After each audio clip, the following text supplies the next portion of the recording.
Hello students, welcome to MOS classes. आज हम 7th class English NCERT की book honeycomb के chapter number 8 fire, friend and foe के questions and answers को discuss करेंगे। सबसे पहले हम देखेंगे comprehension check, page number 118। Question number 1 है, make the correct answer in each of the following. यहाँ पर हमसे पूछा गया है early man was frightened of, यानी कि आदि मानव किससे डरता था। ए ऑप्शन है lightning and volcanoes, B option है the damage caused by them, C option है फायर। इस चैप्टर की रीडिंग वीडियो में हमने ये पढ़ा था स्टूडेंट्स कि अर्ली मैन यानी कि आदि मानव आग से डरता था, फायर से डरता था। तो इसका सही ऑप्शन है option C fire. Second part का ए ऑप्शन है फायर इज एनर्जी, क्या फायर एक एनर्जी है। बी ऑप्शन है fire is heat and light, यानी कि फायर हीट है और लाइट है। और सी ऑप्शन है fire is the result of a chemical reaction, यानी कि फायर केमिकल रिएक्शन का रिजल्ट होता है। इस चैप्टर के रीडिंग वीडियो में हमने ये देखा था स्टूडेंट्स कि फायर केमिकल रिएक्शन का रिजल्ट होता है। तो इसका सही आंसर है option C, fire is the result of a chemical reaction.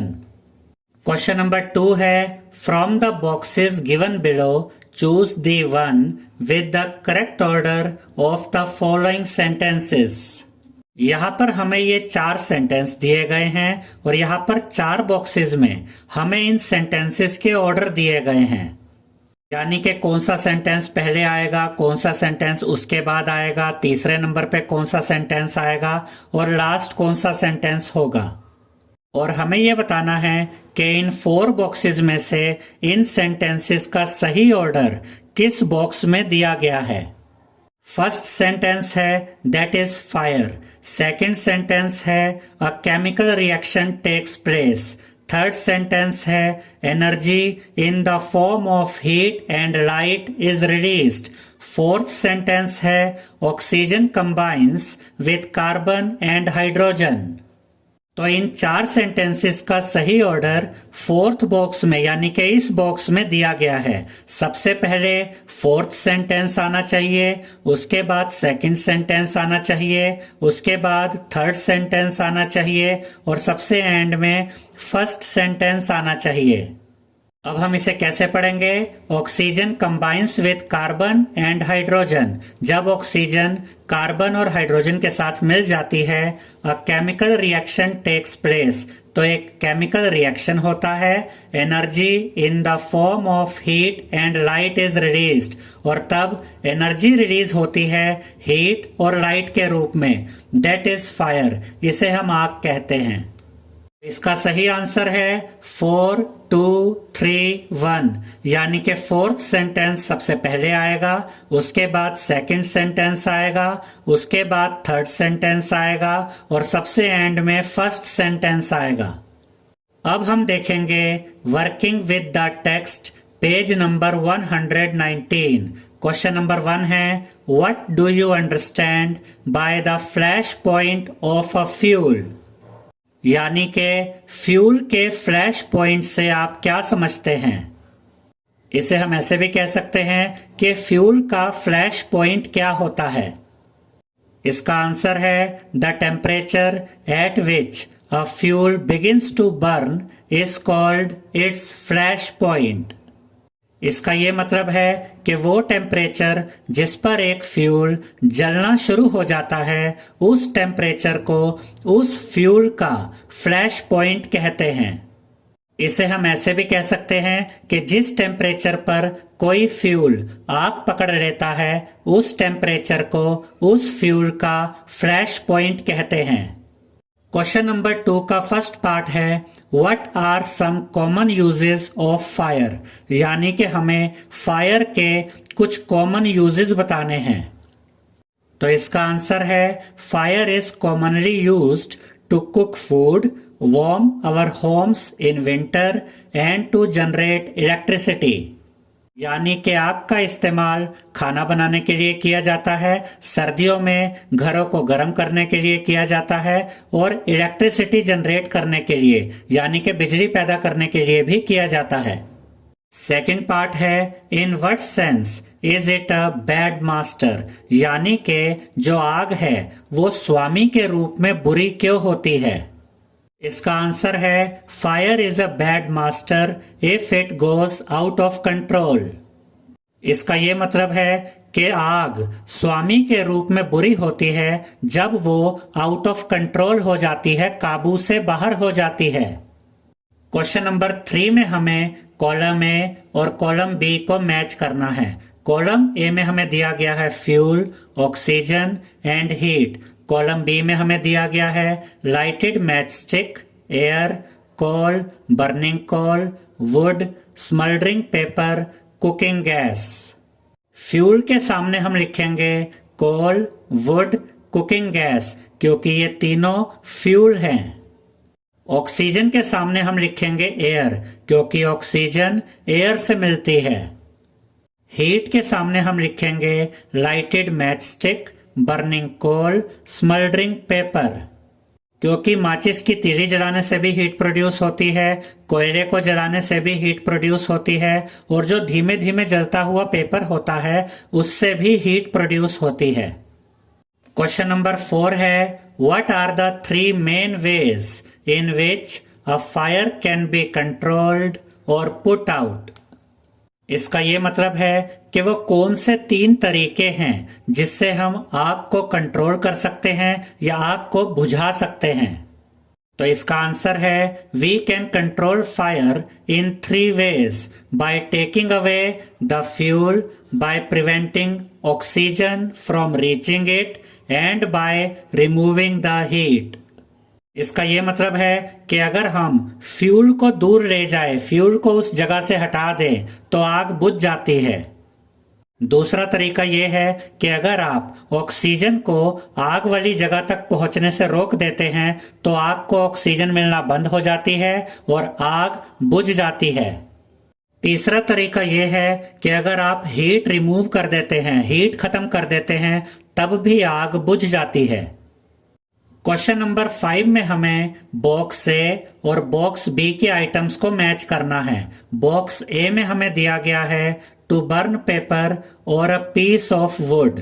Small fires can be put out when water is spread on fire. A carbon dioxide extinguisher is the best thing. Space left between buildings. Box B में हमें दिया गया है it absorbs heat from the burning material and lowers the temperature, reduces the risk of fire with a damp blanket. We heat it before it catches fire to put out an electric fire. तो first part में हम लिखेंगे to burn paper और a piece of would. इसके बाद हम लिखेंगे we heat it before it catches fire, यानी कि पेपर और लकड़ी को जलाने के लिए हम पहले इसे हीट देते हैं जिससे ये आग पकड़ लेते हैं। तो ये वाला जो पार्ट है ये बॉक्स ए में से है और ये वाला जो पार्ट है ये बॉक्स बी में से है। सेकेंड पार्ट में हम लिखेंगे small fires can be put out with a damp blanket, यानी कि जो छोटी मोटी आग होती है उसे हम गीले कंबल से बुझा सकते हैं। थर्ड पार्ट है when water is spread on fire it absorbs heat from the burning material and lowers the temperature. इसका ये मतलब है कि जब हम आग पर पानी छिड़कते हैं तो पानी उस जलती हुई चीज की हीट को एब्जॉर्ब कर लेता है जिससे उसका टेम्परेचर कम हो जाता है, उसकी हीट कम हो जाती है।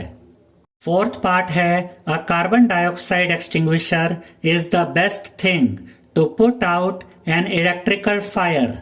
इसका ये मतलब है कि बिजली से लगी आग को बुझाने के लिए कार्बन डाइऑक्साइड एक्सटिंग्विशर सबसे बढ़िया उपाय है। फिफ्थ पार्ट है space left between buildings reduces the risk of fire. इसका ये मतलब है कि बिल्डिंग्स के बीच में जो स्पेस होता है, जो खाली जगह होती है, उससे आग लगने का खतरा कम हो जाता है। क्वेश्चन नंबर 6 है, why does a burning candle go out when you blow on it? इसका ये मतलब है कि जब आप एक बर्निंग कैंडल पर, एक जलती हुई मोमबत्ती पर फूंक मारते हैं तो वो बर्निंग कैंडल बुझ क्यों जाती है?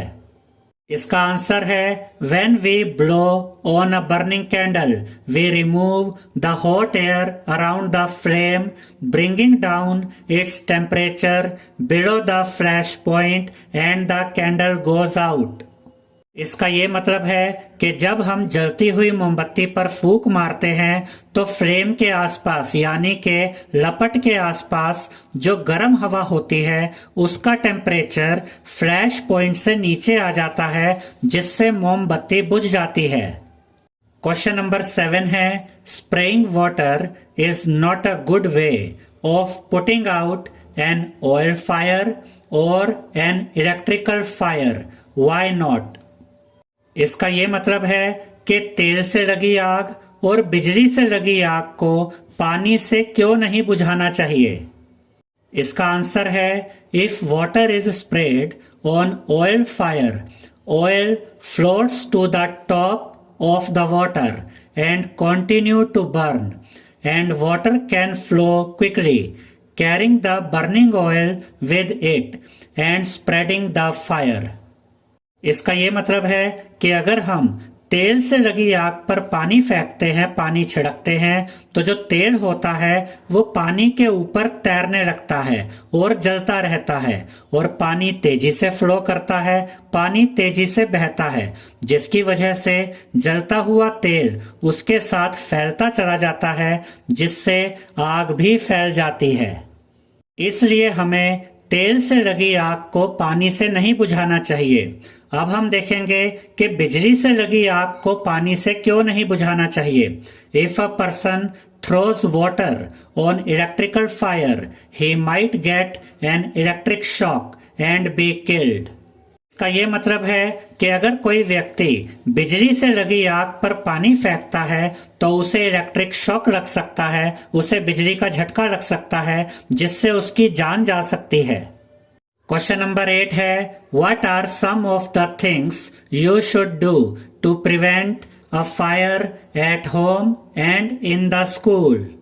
इसका ये मतलब है कि अपने घर और अपने स्कूल में आग लगने से बचाने के लिए हमें क्या करना चाहिए? इसका आंसर है, fire fighting things should be kept at home as well in school. इसका ये मतलब है कि हमें अपने घर में और अपने स्कूल में आग बुझाने के उपकरण रखने चाहिए। We should avoid overload and replace old wires. इसका ये मतलब है कि इलेक्ट्रिसिटी का ओवरलोड नहीं होना चाहिए और पुरानी तारों को बदलना चाहिए। We must not keep combustible things like kerosene and petrol in our homes और इन स्कूल। इसका ये मतलब है कि हमें अपने घरों में और अपने स्कूल में ऐसी चीज़ों को नहीं रखना चाहिए जो बहुत जल्दी और बहुत तेजी से आग पकड़ लेती है, जैसे कि केरोसिन और पेट्रोल। आई होप स्टूडेंट्स आपको हमारा ये वीडियो पसंद आया होगा। अगर आपको हमारा ये वीडियो पसंद आया है तो इस वीडियो को लाइक करें, शेयर करें और हमारे चैनल को सब्सक्राइब करें। Thank you.